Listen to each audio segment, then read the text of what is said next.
The service had been at 11. By 12:30, most people had moved toward the cars, toward the church hall, toward the quiet relief of sandwiches and tea and condolence conversations that had somewhere to end. 8 of us were still standing at the grave. I was one of them. I was not ready to be anywhere else. It was February, and the ground was the particular gray-brown of winter earth that has been turned recently, and the flowers were already looking like they wouldn't last the week. I was aware of these things in the way you are aware of things when you are using observation as a way of not feeling. The white roses. The headstone that was still temporary, the proper one coming in 6 weeks. My mother's name and the dates of her life and the word beloved, which she would have thought was a bit much, but which I chose anyway because it was true and I was the one choosing. I knew everyone at the grave. Her friend Maureen from the choir, who had known my mother for 30 years and who had held my hand during the service, and who I would have to call next week when I was capable of a conversation that lasted more than 4 minutes. Father Deegan, who had known her since before I was born, and who had said all the right things, and who looked tired in the way that men who spend a lot of time around grief look tired. Her neighbor Sheila and Sheila's husband, whose name I always forgot, and who always reminded me with the patient kindness of a man who knew he was forgettable. A woman from the library guild whose name I knew but couldn't access just then, and one person I did not know. He was standing at the far edge of the group, slightly apart, which I initially read as courtesy, the formal acquaintance giving room to the closer ones. He was in his early 70s, I thought. A dark coat that was good quality, slightly too formal for a February graveside in this weather, the kind of coat you wear when you want to be dressed correctly for something that matters. His jaw was set in the way that jaws set when their owner has decided they are not going to cry. I have seen this look. I have done this look. He was not succeeding entirely. His eyes were doing what eyes do when permission has been withheld, but the need hasn't gone away. I thought, wrong funeral. It happens. Someone who saw the notice in the paper and arrived at the right church at the wrong time, or the right time for the wrong service. I was going to wait for a moment and then go over to him gently and ask if I could help. He turned. He looked directly at me. Not at the group, at me. And he said my name. Not the short version. Not the name I have used since I was 12 and decided the long version was too much for daily use. He said the full version. The one on my birth certificate. The one my mother chose. The one she used on the rare occasion she needed to make clear something was not a request. He said it the way you say something you have been holding for a very long time. Quietly, carefully, like setting something fragile down on a surface you're not sure will hold it. Then he looked away. He walked toward the car park. I lost him behind the line of parked cars, and I did not see his face clearly at any point. And when I walked to the edge of the car park a minute later, there was a gray car pulling out, and I could not see the plates, and I did not see him again. My mother told me my father died before I was born. She told me this for 41 years. She was a precise woman. She chose her words. She did not say things carelessly, and she did not say things she did not mean. She took whatever else she knew to her grave last Thursday. And I am starting to think that was not an accident. Let me go back a little. My mother's name was Eileen, and she was 73 when she died, which is not old enough. And she had spent 43 of those years as the entirety of my family. It was always just us. I grew up understanding this in the uncomplicated way that children understand the architecture of their lives. It was not strange because it was all I had ever known. Other children had fathers. We did not. Our family had a different shape. The story, as I understood it, was straightforward. They had been together briefly. He had died before I was born in an accident before they could marry. She had been alone from that point. She had made a life, and the life was a good one, and she had not remarried because she had not wanted to, and she had raised me in the same parish house I grew up in, and I had gone to the local school, and then the regional college, and then the city university, and then I had come back, because I am a person who comes back. And I had been a librarian for 14 years at the Central Library, and I had lived in a flat 20 minutes from my mother by bus, and I had gone to her house every Sunday for dinner and a puzzle. That was the shape of it, That was what I knew. She died on a Thursday, unexpectedly, which means it was a heart attack and not an illness, which means there was no period of preparation and no final conversation and nothing said that might have needed to be said. She was there on Sunday. We did the puzzle, we had dinner, I got the bus home, and then she was not there on Thursday, and I received the phone call from Sheila next door, who had found her when she didn't answer the door for the post. I arranged the funeral. I called the people who needed to be called. I met with Father Deegan. I chose the flowers and the readings and the word beloved on the temporary headstone, and I did all of it in the particular fog of early grief that is actually a kind of function. You have things to do and you do them because the alternative is not doing them, and that is worse. The fog clears later. I was not looking forward to when the fog cleared. At the graveside, I stood with Maureen and Father Deegan and Sheila and the forgettable husband and the woman from the library guild and a man I did not know who said my full name and walked to the car park. I tried to talk myself out of it. On the drive home, I had a thorough and detailed internal argument about grief and pattern matching and the specific way that unusual circumstances can make ordinary things feel significant. A man attended my mother's funeral. He was, perhaps, a former colleague, someone from years back, someone she had mentioned and I had forgotten. He knew my name because she had mentioned me, as parents do. He said the long version by accident or by habit of hearing it that way. He was moved because funerals move people. He left because funerals are hard and sometimes you need to leave quickly. This is all possible. Every part of it is possible.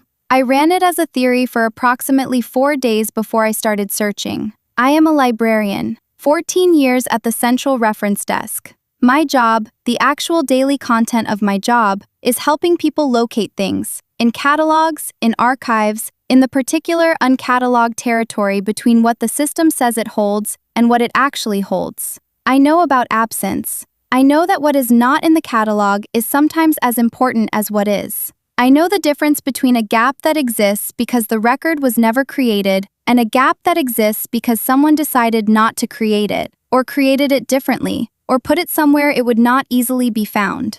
My mother was precise. She chose her words. She said my father died before I was born. She did not say he died before I was born here, in this city, in this country. She said he died, past tense, definitive. I searched for a death record, his name, the year she would have been with him, the general region she had indicated through small stories told over the years, a coastal town somewhere, a summer, before she moved to the city permanently. This is what I had. I put it into every search I knew, and I know a great many searches. I found nothing that fit. I expanded. Adjacent years, variant spellings, adjacent regions. I found a man with a similar name who had died in the wrong decade. I found a death record that matched on one detail and not on the others.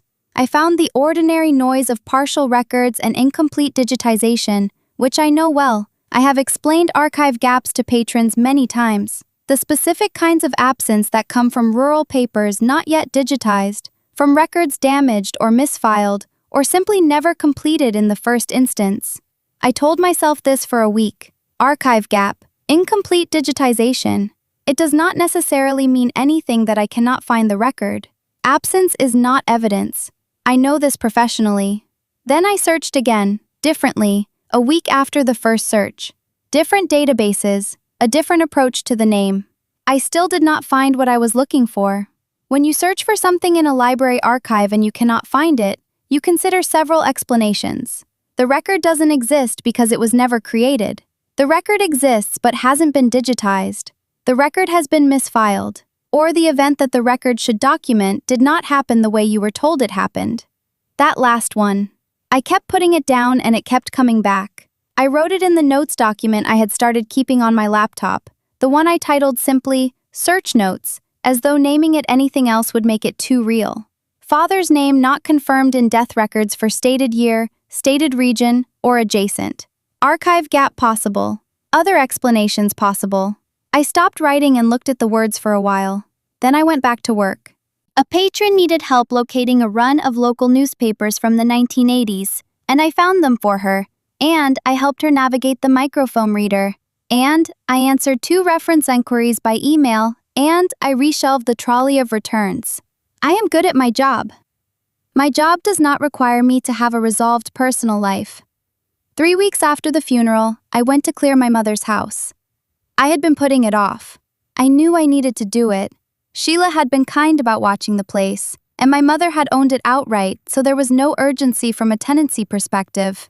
But it had been sitting there empty for 3 weeks, and I needed to go in and begin, and it was going to be hard, and I was going to do it anyway. The house smelled like her. I noticed this as soon as I opened the door. That specific combination of her particular soap, the drawer sachets she used, the faint trace of the tea she drank every evening. I stood in the doorway for a moment. The smell was already beginning to thin, the way smells do when the person who makes them is no longer there to replenish the source. And I was aware that in some weeks or months, it would be gone. And I did not write this down anywhere or say it out loud.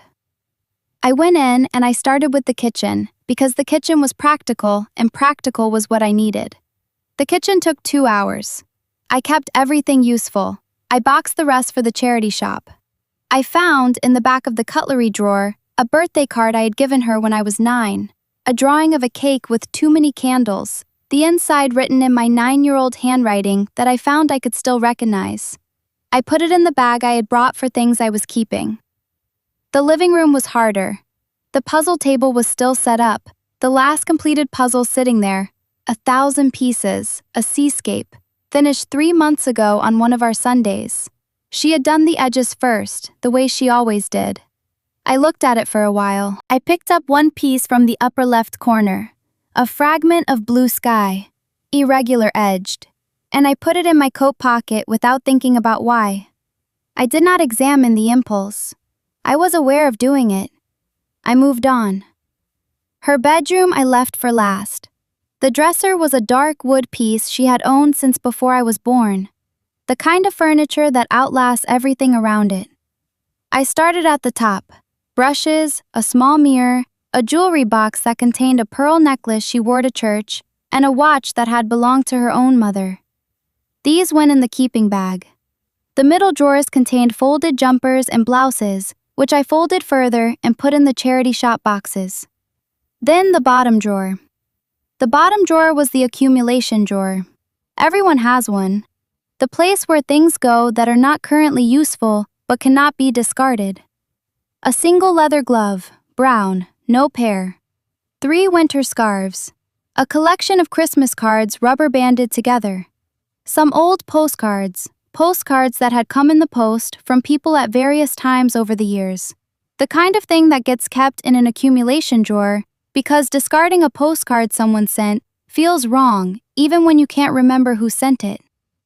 Under all of this, face down, a photograph. I turned it over. My mother, young, 20s from the look of it. I can place it from the clothes and the way the photograph is lit, the specific quality of the color in photographs from that period. She is standing somewhere I do not recognize, a stone wall behind her, what looks like coast, gray sky.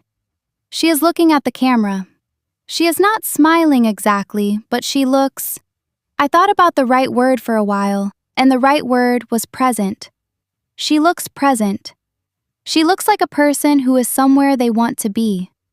The man next to her is not looking at the camera. He is slightly turned toward her, his face in 3/4 profile, looking at her in the way that people look at people they are interested in. Not dramatically, just attentively. He has dark hair. He is perhaps mid-30s in this photograph, I estimated. He is wearing a light jacket. I turned the photograph over. My mother's handwriting on the back. The same handwriting I had known my whole life. The careful, slanted print she used when she was being particular about something. A first name. A date from 43 years ago. A place name I did not recognize. The first name was the name the man at the grave had said when I looked at him. Not spoken. He had said my name, not his own. But it was the name I had caught somehow, or that I thought I had caught, in the way he said mine. It fit. It was the name I had been using in my search notes without being sure I had the right to use it. I put the photograph face down on the dresser. I sorted 4 more scarves. I folded them and put them in the charity shop box. I am telling you this specifically because I remember it specifically. The 4 scarves, the folding, the awareness of both the photograph face down on the dresser surface and the task directly in front of me, held simultaneously without resolving into either one. I have thought about this in the weeks since, and I think it is something about the particular human mechanism that allows you to keep doing the immediate task when the non-immediate task is too large to begin. The scarves needed folding. I folded them. The photograph needed thinking about. It would still need thinking about in 20 minutes. 20 minutes later, I picked it up. I put it in my coat pocket next to the puzzle piece. I went home. I looked up the place name. It was a coastal town, 4 hours from the city. I had never been there. My mother, as far as I knew, had never mentioned it. She had been there 43 years ago, in the summer, with a man who was in the city 2 months ago, crying at her grave, and who knew my full name. I got out my search notes document. I added, photograph found, first name confirmed, place name, coastal town, date, 43 years ago, man alive 43 years ago, man alive apparently now. I sat with the last sentence for a while, then I closed the laptop. The thing about working in a reference library is that you become accustomed to the sensation of having a piece of information that you know is real, but that does not yet connect to anything else you know. A patron brings you a fragment, a name, a date, a title they half remember, and you work with what they have. You pull at the threads. You locate the material that contextualizes the fragment. Sometimes the material confirms the fragment and the patron has what they came for. Sometimes the material complicates the fragment in ways the patron did not anticipate, and you have to help them navigate that. I am professionally equipped to navigate this. I knew this. I also knew, sitting at my kitchen table with a photograph in my coat pocket and a document of search notes on my laptop, that professional equipment is not the same as emotional equipment, and I was very short on emotional equipment, and had been since the Thursday 3 weeks prior when Sheila called. I went to work. I helped people find things. I ate dinner and I went to sleep and I went to work again. I did this for several days. On the 5th day, I called an investigator. I am not, as I said, a dramatic person. I do not take large actions easily. The decision to call an investigator felt, when I made it, like a very large action, but I had been looking in the places I knew how to look, and I had found the limits of what I could find without access to things I did not have access to. And there was a man who had been at my mother's grave who knew my name. And I was 41 years old, and I was doing the arithmetic, and the arithmetic kept coming out the same. I found a firm with a reasonable website and a clear description of their services, and I called on a Wednesday afternoon from my lunch break, standing outside the library in the cold air. The woman who answered was professional and brisk, and she took my information and said someone would call me back by end of day. He called at 4:45. His name was Carney, and he had a voice that was matter-of-fact in a way I found reassuring. Not clinical, just capable. I told him what I had. The first name from the photograph, the date, the place name, a description of the man from the funeral, early 70s, dark coat, good quality, the way he had cried, the fact that he had said my name, the fact that I was looking for confirmation of identity, not of wrongdoing, the fact that I needed to know if this person was who I thought he might be. He said he would see what he could find. He said a week was a realistic time frame. He called me back in 3 days. It was a Tuesday afternoon. I was at the reference desk between appointments, the quiet 20-minute period between the patron who had needed help with the parish records and the patron who had an appointment to discuss a research query. My phone buzzed, Carney's number. I looked at it for a moment. Then I answered. He had found the man. He said this first, plainly, the way you deliver a confirmed finding. He had confirmed the identity. The first name from the photograph matched a full name, and the full name matched a man in his early 70s, and this man had an address. He said, he's been in this city for most of the last 42 years. I said, this city where I am, this city. He said, Yes. I thanked him. He said he would send through the full written report. I said that would be fine. I put my phone face down on the desk. My next patron arrived in 12 minutes. I helped him with his research query. I was thorough and useful, and I found him 2 sources he had not known about, and I answered his follow-up questions, and I wished him well, and he left at 3:30. I worked until 5. I took the bus home. I made tea, and I sat at the kitchen table, and I opened the report. 42 years in this city. I had been in this city for 41 years. We had been here simultaneously, this man and I, for my entire life. I had used this city's libraries and taken this city's buses and walked these streets and attended this city's university and come back to this city when I could have gone elsewhere and never gone elsewhere because this was where I was from. And all that time, in the same city, there had been a man my mother told me had died before I was born. The arithmetic.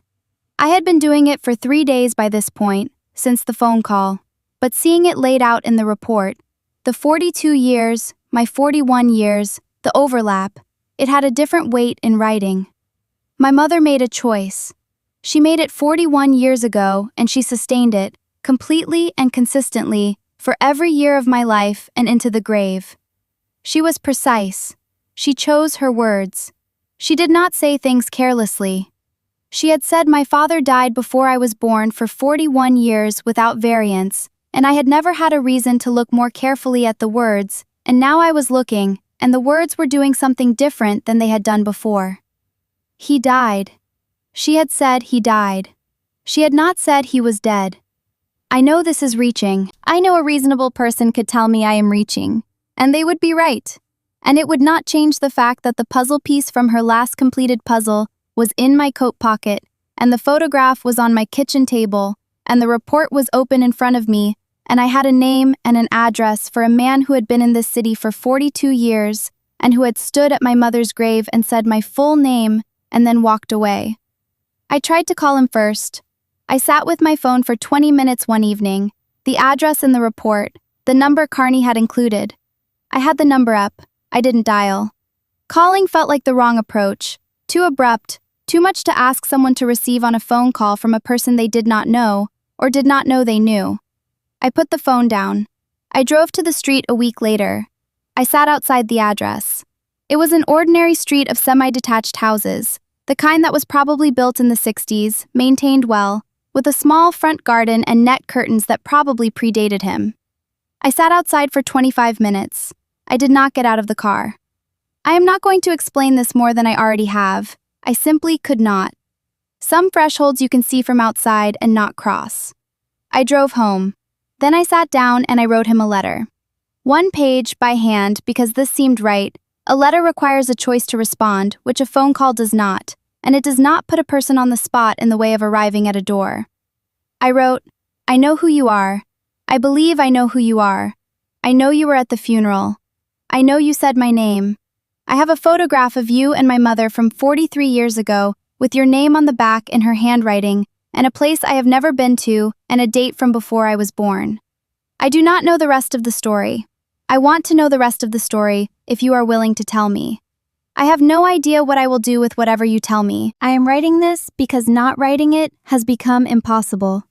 I signed it with my full name, the long version, the one she gave me and that almost nobody uses anymore.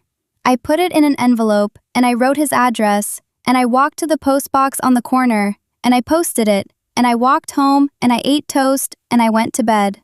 I went back to work. I helped people find things. That was what I was doing when it arrived. Working, standing at the reference desk between patrons, and I did not know it had arrived until I got home and found it on the mat, a white envelope, my name in handwriting I did not recognize, a return address I recognized. I left it on the kitchen table for an hour. I made dinner. I ate the dinner. Then I sat down and opened the envelope. 1 page. His handwriting. I looked at it for a while before reading, the way you look at something before you're ready to absorb what it contains. It was clear, unhurried writing, the kind that suggests someone who writes by hand regularly. He said, yes. He confirmed what I had named, the photograph, the place, the date. He said he had known my mother for a brief time when they were both younger than I am now, and that he had cared about her, and that he had not been given a choice about what came after. There was one sentence that I could see had been written and rewritten. It had the overworked quality of a sentence that has passed through many drafts, and it said that my mother had made a decision he had disagreed with and had not been able to change, and that he had carried the weight of it for 41 years. He said he would like to meet if I was willing, and he would understand completely if I was not. He said he was sorry it had taken this long, and that he knew sorry was insufficient, and probably not the right word, and that he was saying it anyway because it was what he had. I read the letter twice. Then I set it on the kitchen table next to the photograph of him and my mother at the coast, the one taken 43 years ago in a place I had never been. The man in the photograph is in 3/4 profile, looking at her. The handwriting on the letter is from a man in his early 70s who spent 20 minutes crying at a February graveside because he had made a decision to come and then had to leave quickly. I could not confirm they were the same person by looking. The photograph is 43 years old. People change in 43 years. I was going to meet him and find out. That evening was when I stayed late at the library. Not for any external reason. My shift had ended at 5. I had no professional reason to be there after 6. But I had a key, and the evening maintenance schedule meant the building was not locked until 8, and I needed to be somewhere that was mine and ordered and under my professional care. I needed to think in a space where I knew where everything was. The evening lighting in the reference section is lower than the working lights, a particular amber-tinted low that the building has had for as long as I have worked here. The energy-saving overnight setting that leaves the stacks in partial shadow and makes the reading lamps on the tables the primary light source. I know this light well. I have worked late many times. It is a light that suits careful thinking. I sat at the central reading table. I put 3 things in front of me: the investigator's report in its folder, the photograph, and the puzzle piece from my coat pocket. The fragment of blue sky from the seascape that had been there since the day I cleared the house, that had moved from my winter coat to my spring coat as the weeks had passed. I had been sitting for perhaps 40 minutes. I was not reading the report. I had read it many times. I could have quoted sections of it. I was not studying the photograph. I was sitting with the question that I had been building towards since February. My mother knew. Not in the tentative way I had been approaching it, the maybe, the archive gap, the possibly innocent explanation. She knew. The photograph was 43 years old, hidden in the bottom drawer of her dresser, with his name in her handwriting. He had been in this city for 42 years. He had been at her funeral. He had known my full name, the long version she gave me, which means she had spoken it in some context he had been present for, or spoken it to him directly, or he had known it some other way. And all of that is possible only if they had been in contact at some point, had known each other's existence, had not been as separated as the story suggested. She had told me he died before I was born. She had maintained this for my entire life. She had been precise and she had chosen her words, and she had held this story with perfect consistency for 41 years, and she took it to the grave. I have a professional relationship with absence. I have spent 14 years understanding the difference between a gap that is accidental and a gap that is shaped, the specific geometry of a missing record that was deliberately not created versus the ordinary loss of a record that no one intended to lose. My mother's absence was shaped. I was certain of this now. It had a form that matched the form of a deliberate decision, held and maintained and taken to the grave. She knew. She knew he was alive. She knew he was in this city. She may not have known he would come to her funeral, but she knew he existed, and she chose, every year, every Sunday puzzle, every dinner, every ordinary interaction in which a daughter might reasonably have asked or been told, she chose not to tell me. I picked up the puzzle piece, fragment of blue sky, irregular edges, slightly worn at the corners from pocket carrying. I had taken it from the last puzzle she and I completed, the Sunday 3 months before she died. The Sunday she had found the piece she was looking for, and held it up and laughed. There it is. That specific laugh. Private, pleased, wholly herself. I had not known, that afternoon, that there were only 3 more Sundays coming. We never know how many Sundays are left. She had found the piece she was looking for. The thought arrived fully formed and sat there in the amber library light. She had found the piece she was looking for, and she had laughed, and she had fitted it into place, and I had been across the table from her, and I had not known anything. And now I was sitting in the library with the last fragment of the last puzzle, and she was gone. And the thing she had known and held and not told me had outlived her, and I was the one holding it. I am not angry at my mother. I want to be careful about this, because it is true, and it is complicated, and I am trying not to oversimplify it in either direction. I am not angry at her in the way that I might have been if I were a different person, or if she were a different person. She loved me. She raised me, alone, and she made a life that had real warmth and real care and the specific texture of being fully present for someone. The puzzles, the dinners, the 41 years of ordinary, extraordinary attention. That was real. None of what I have found has made it less real. But she made a choice for me. She decided before I was born, and then every year after, that I would not know. She decided what I needed to know about my own origins, and she held that decision, and she took it to the grave rather than opening it up, even at the end, even when she must have known that the end was coming, as ends come for everyone. She gave me everything she gave me, and she kept this one thing, and the thing she kept was mine. It was about me. It was information about where I came from. She held it because she thought, I believe, that holding it was the right way to protect me. She was my mother, and she was protecting me in the only way she knew how. But I am 41 years old, and I have been a whole person for 41 years, and the choice about what to do with this information was mine to make, and she made it for me, and I cannot ask her why. I cannot call her. I cannot sit across the puzzle table from her on a Sunday and ask her why she chose the way she chose. I cannot tell her about the photograph, about Carney's report, about the letter with the overworked sentence. I cannot tell her that I wrote back. I cannot tell her that I am going to meet him. I cannot show her what comes after any of this, and she cannot tell me what she was carrying alone for 41 years. And the conversation I need to have is a conversation I will be having with an absence for the rest of my life. There it is, she said. That laugh. I heard it, in the amber library light, with the puzzle piece in my hand. Some things you find and you hold them, and you do not know yet what to do with them. I sat for a while longer. Then I turned off the reading lamp. Then the reference section lights. I walked through the darkened stacks, which I know well enough to navigate without light, and I let myself out the side door and I walked to the bus stop and I went home. I wrote back to him the next morning. 3 words. I'd like to meet. We met at a cafe. I chose it because it was public and because I knew the layout, and because knowing the layout of a space gives me a small and probably irrational sense of having some control. And I was aware this was irrational and I wanted the control anyway. I arrived 10 minutes early. I sat at a corner table. I ordered tea I did not drink. He came in at the agreed time. He saw me before I was certain I had seen him. He paused at the door and looked toward my corner in a way that suggested he was looking for something specific. And I understood that he knew what I looked like, or had found out what I looked like. And I filed this and did not speak to it directly. He sat down. He was wearing a different coat from the graveside. A navy one, less formal, the kind worn by someone who is trying to say, this is not a formal occasion. He had gray hair and the specific quality of tiredness that is not the tiredness of one bad night, but of something carried over time. Within 10 minutes, I had confirmed what I needed to confirm. Not through anything he said explicitly.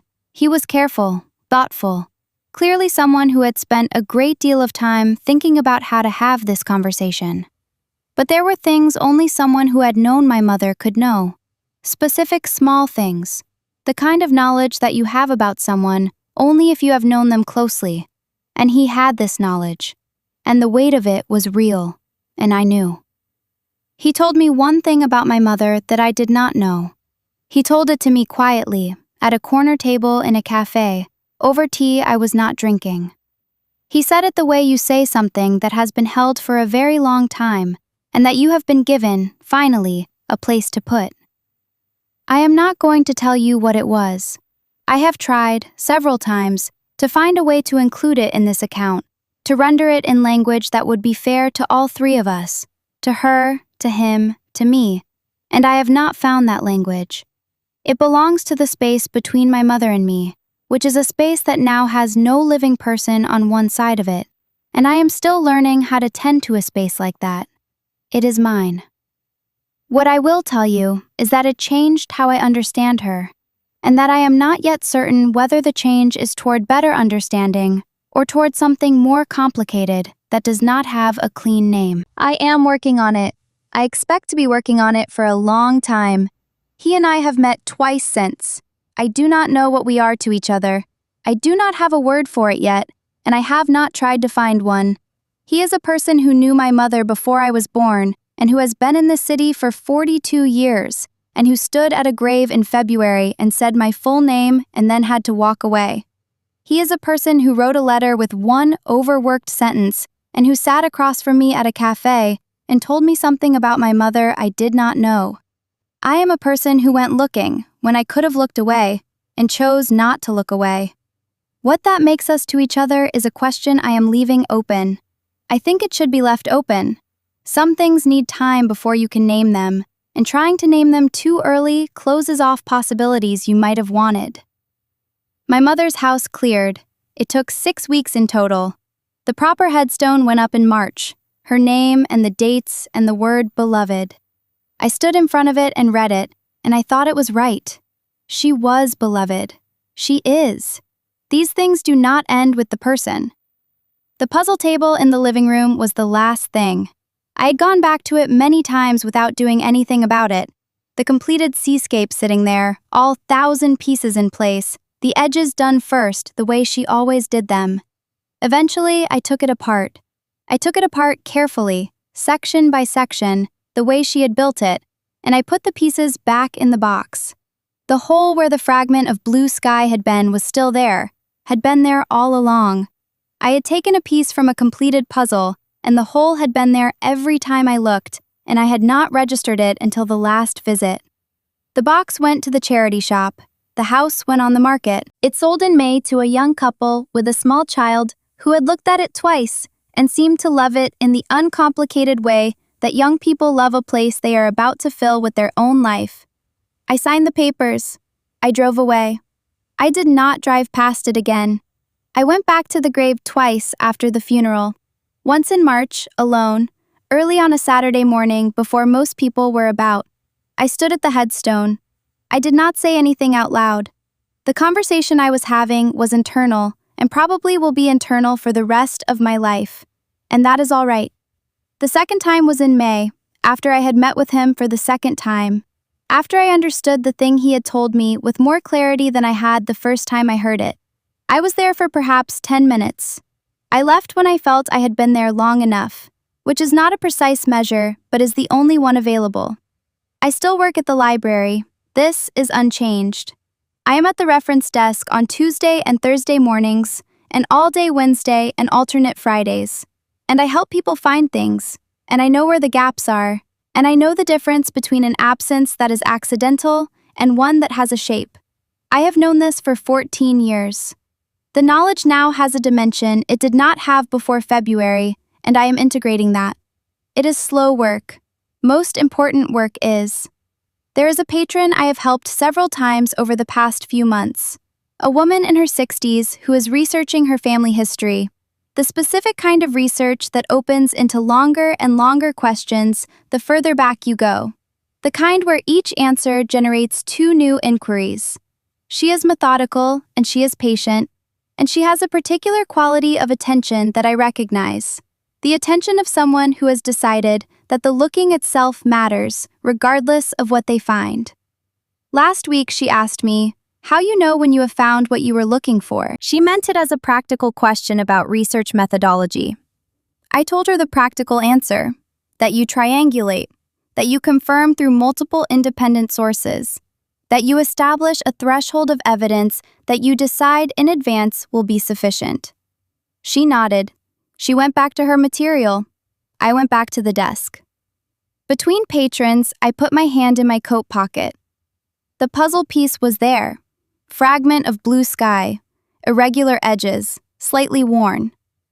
It has been in my pocket since February, moving from coat to coat as the seasons have changed. It is October now. I do not know where it goes. Some things you carry until you know where they go, and some things you carry for longer than you expected, and the carrying is not the same as not knowing. I know what it is. I know where it came from. I know the hands that fitted the piece beside it into place, and the laugh that went with the finding. I just don't know yet what to do with it. I expect I will know when I know. My mother would have found a place for it by now. She was always methodical, always purposeful, always better than I am at the practical disposition of things. But she is not here, and I am finding my own way through it in the time I have, which is what any of us can do.